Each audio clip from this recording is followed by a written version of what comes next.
मुख्यमंत्री डॉक्टर मोहन यादव की अध्यक्षता में बुधवार को मंत्रालय में कैबिनेट की बैठक आयोजित की गई। बैठक में राज्य के किसानों, महिलाओं, युवाओं और आदिवासी समुदाय के लिए कई अहम निर्णय लिए गए। बैठक के बाद डिप्टी सीएम राजेंद्र शुक्ल ने फैसलों के बारे में बताया कि किसानों की जल कर दंड राशि माफ, बिजली विभाग में नए पदों की स्वीकृति, रक्षाबंधन के अवसर पर 1,27,00,000 लाडली बहनों को 1,500 रुपए की राशि दी जाएगी और उसके साथ ही 10 जुलाई को निषाद राज सम्मेलन का आयोजन किया जाएगा। गुरु पूर्णिमा पर्व के मौके पर प्रदेश के सभी स्कूल और कॉलेजों में गुरु पूर्णिमा उत्सव कार्यक्रम आयोजित किए जाएंगे। राज्य में निवेश लाने के लिए मुख्यमंत्री डॉक्टर मोहन यादव 13 से 19 जुलाई तक दुबई और स्पेन की यात्रा पर रहेंगे। यात्रा के दौरान वे निवेशकों से मुलाकात कर राज्य में निवेश के अवसरों को बढ़ावा देंगे। क्या कुछ खास रहा कैबिनेट बैठक में, देखिए विशेष रिपोर्ट। मध्य प्रदेश की राजधानी भोपाल स्थित मंत्रालय में मुख्यमंत्री डॉक्टर मोहन यादव की अध्यक्षता में कैबिनेट संपन्न हुई।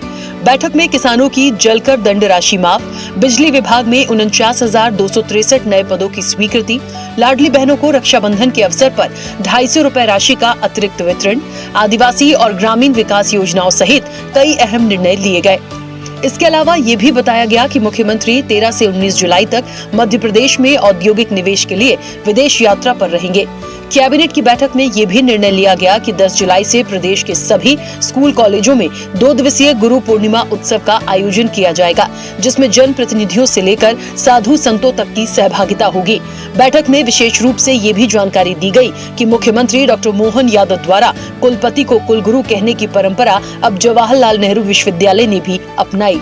कैबिनेट की बैठक में लिए गए महत्वपूर्ण फैसले: युवाओं के लिए रोजगार, बिजली वितरण कंपनी में 49,263 नए पदों को मंजूरी, 35 लाख किसानों की 84.17 करोड़ रुपए की दंड राशि माफ करने का निर्णय, रक्षाबंधन पर लाडली बहनों की सहायता राशि 250 रुपए बढ़ाकर 1,500 की जाएगी, भारत सरकार से मिले वन क्षेत्र से जुड़े कैंपा फंड 1,478.38 करोड़ की स्वीकृति, धरती आभा जनजातीय ग्राम उत्कर्ष अभियान 66 नए आंगनबाड़ी केंद्रों को स्वीकृति, आंगनबाड़ी केंद्रों के लिए 143.46 करोड़ रुपए बजट भी मंजूर, पदों की स्वीकृति, आंगनबाड़ी भवनों के निर्माण का प्रस्ताव भी मंजूर, राजस्व वृद्धि के तहत भारतीय स्टाम्प अधिनियम में संशोधन विधेयक को मंजूरी, जिससे राज्य को 212 करोड़ रुपए का अतिरिक्त राजस्व प्राप्त होगा।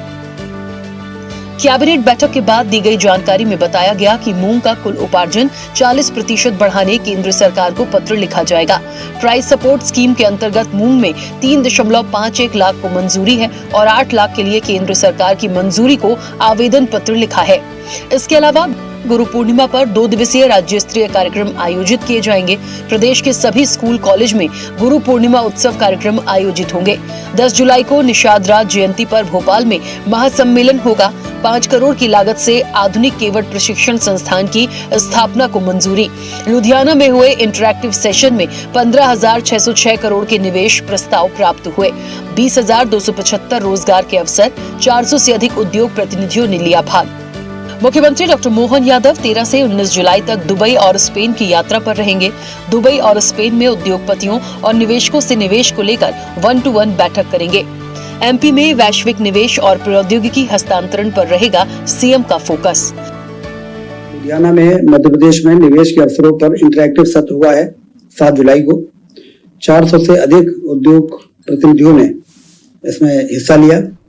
15,606 करोड़ के निवेश प्रस्ताव प्राप्त हुए हैं। 20,275 से अधिक रोजगार सृजित होने की संभावना है। मुख्यमंत्री जी की विदेश यात्रा प्रस्तावित है 13 से 19 जुलाई दुबई और स्पेन की। इसमें व्यावसायिक बैठकें होंगी, विभिन्न कंपनियों के साथ 1-to-1 मीटिंग होगी। इस भ्रमण का उद्देश्य प्रमुख क्षेत्रों में निवेश प्राप्त करना, प्रौद्योगिकी हस्तांतरण, अंतर्राष्ट्रीय बाजारों तक पहुंच बनाना, रोजगार के अवसर सृजित करना एवं अंतर्राष्ट्रीय संबंध स्थापित करना और वैश्विक निवेश की तमाम संभावनाएं जो हैं वो उस पर चर्चा होना है। जैसा कि हम सब देख रहे हैं कि डॉक्टर मोहन यादव जी जब से उन्होंने कार्यभार संभाला है, रीजनल इंडस्ट्रियल कॉन्क्लेव से लेके ग्लोबल इन्वेस्टर समिट और लगातार इंटरैक्टिव सेशंस, विदेश यात्राओं में जाके और मध्य प्रदेश की ब्रांडिंग करना, मध्य प्रदेश की पोटेंशियल को बताना, इसके बहुत अच्छे परिणाम सामने आ रहे हैं। उसी कड़ी में ये विदेश यात्रा भी काफी लाभदायक साबित होगी।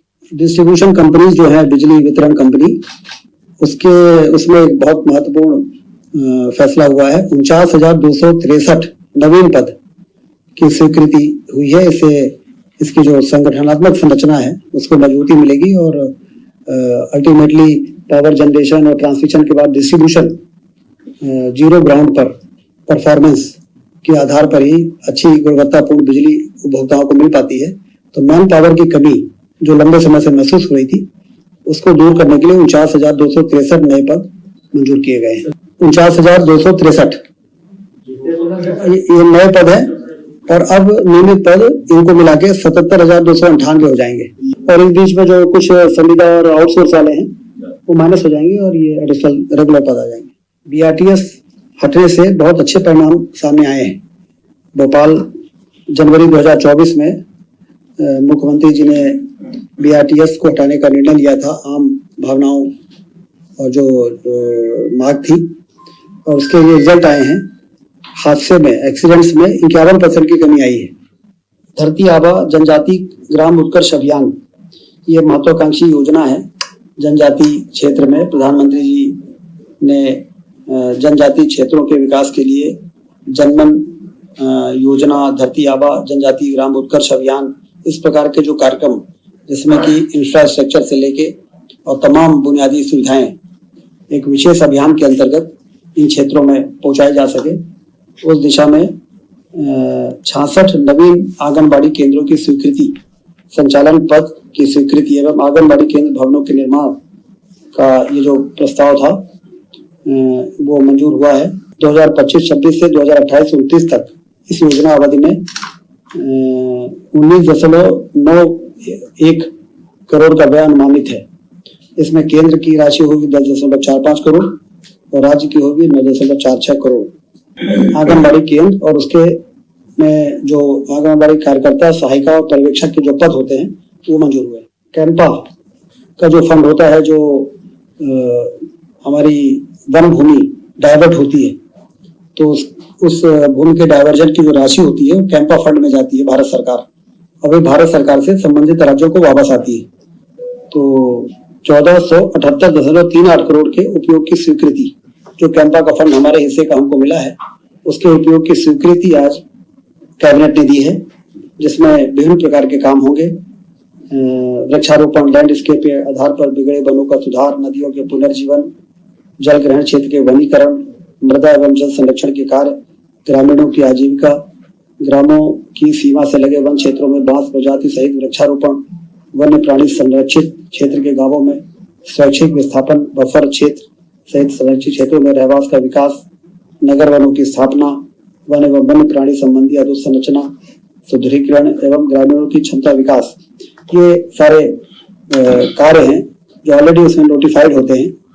कैंपा की राशि केंद्र सरकार से प्राप्त करने में राज्य शासन ने सफलता प्राप्त की है और कार्यों का अनुमोदन भी करा लिया है। ये वार्षिक कार्य योजना में ये राशि हमको मिली है, जो हमारी ही राशि हमारे ही वन क्षेत्र के डायवर्जन के बाद जो होती है उसको समय समय पे हम उसको प्राप्त करते हैं और उस पर फिर वन क्षेत्र के सुधार में अन्य कार्यों में लगाते हैं। बैठक में शहरी विकास के तहत कैबिनेट को ये जानकारी दी गई कि BRTS कॉरिडोर हटाने के बाद दुर्घटनाओं में 51% और मौतों में 17% की कमी आई है। सरकार का ये फैसला जनभावनाओं के अनुरूप अहम साबित हुआ है। इसके अलावा लेक व्यू का रीडेवलपमेंट प्रस्ताव भी प्राप्त हुआ, जिस पर कार्य किया जाएगा। कैबिनेट की बैठक में मुख्यमंत्री ने सभी विधायकों से अपने अपने विधानसभा क्षेत्रों का विजन डॉक्यूमेंट तैयार करने के निर्देश दिए हैं, ताकि आगामी बजट में इन सुझावों के आधार पर योजनाएं बनाई जा सके। कुल मिलाकर कहा जा सकता है कि इस बार कैबिनेट की बैठक में महिला, युवा, किसान के साथ ही MP में निवेश पर सरकार का खास फोकस रहा है। देखते रहिए स्वदेश न्यूज। अगर आप इस वीडियो को सोशल मीडिया हैंडल फेसबुक या इंस्टाग्राम पर देख रहे हैं तो हमें फॉलो करें। अगर यूट्यूब पर देख रहे हैं तो सब्सक्राइब करें और बेल आइकन दबाना ना भूलें।